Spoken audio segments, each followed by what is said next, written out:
مجھ سے لوگ اکثر پوچھتے ہیں یہ اتنے بڑے بڑے سائنسدان تھے, انہوں نے انسانیت کی اتنی خدمت کی ہے, اور آپ کہتے ہو یہ جنت میں نہیں جائیں گے, تو ان کو کوئی آخرت میں بدلہ نہیں ملے گا, ایسا کیوں ہے بھائی؟ اسلام ایسا سخت نظریہ کیوں سکھاتا ہے؟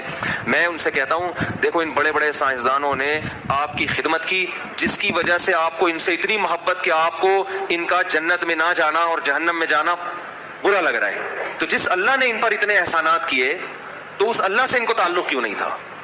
آپ کو ان کے ایڈیسن نے بلب ایجاد کر لیا, ایک بلب دیا ہے اس نے. اب ہمارے یونیورسٹی کے طلبہ چاہتے ہیں جہنم میں نہ جائے, ہم بھی یہ چاہتے ہیں نہ جائے, تو بھائی اگر نہ جائے تو ہمیں کیا ہوا؟ لیکن اللہ کہہ رہا ہے کہ نہیں, اگر اس تک اسلام کی دعوت پہنچی تھی, عقیدہ توحید اس تک پہنچا اور اس نے عقیدہ توحید پر ایمان نہیں لایا, اللہ نہیں معاف کرے گا, یہ قرآن کا فیصلہ ہے. اب ہمارے جو یونیورسٹی کے لوگ ہیں نا, ان کو بڑے اشکالات ہوتے ہیں, اور اتنی انسانیت کی خدمت کی, بلب بنا کے چلا گیا. وہ بلب کیا کیا کر رہا ہے آپ دیکھو, وہ بلب جناب روشنی کا کام بھی کر رہا ہے, بیکری کے کیکوں کو بھی کیا کر رہا ہے, تازہ رکھ رہا ہے نا. پتہ نہیں لگتے ہیں, پہلے تو وہ کیک کو گرم کرنے کے لیے بلب لگایا کرتے تھے. تو کتنی خدمت کر کے چلا گیا وہ, اور یہ مسلمان لوگ کہتے ہیں کہ وہ جنت میں نہیں جائے گا. تو بھائی اس نے ایک بلب دے کر آپ پر احسان کیا, اور آپ کو اس کا جنت میں, اس کا جہنم میں جاتے ہوئے ترس آ رہا ہے کیونکہ آپ کا محسن ہے.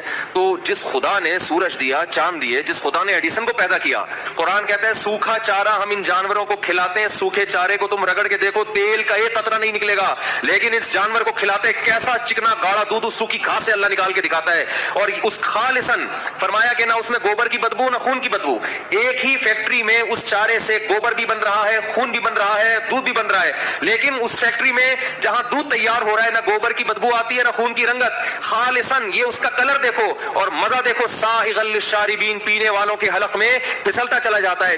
بتاؤ دودھ کی ایجاد عجیب, زیادہ عجیب ہے یا بلب کی ایجاد؟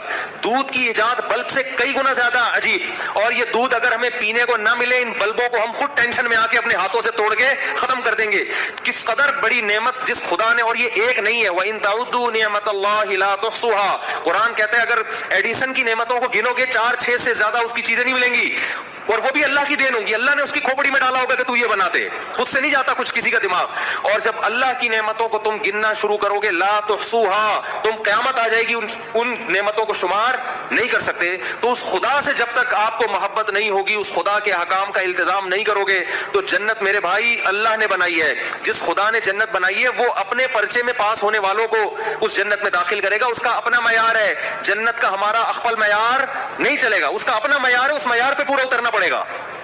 اس سائنسدانوں کی تھوڑی ہے جنت جو ہم کہیں کہ جی سائنسدانوں نے بنائی ہے, جس خدا نے بنائی ہے وہ کہہ رہے ہیں میرا معیار پہ چلو.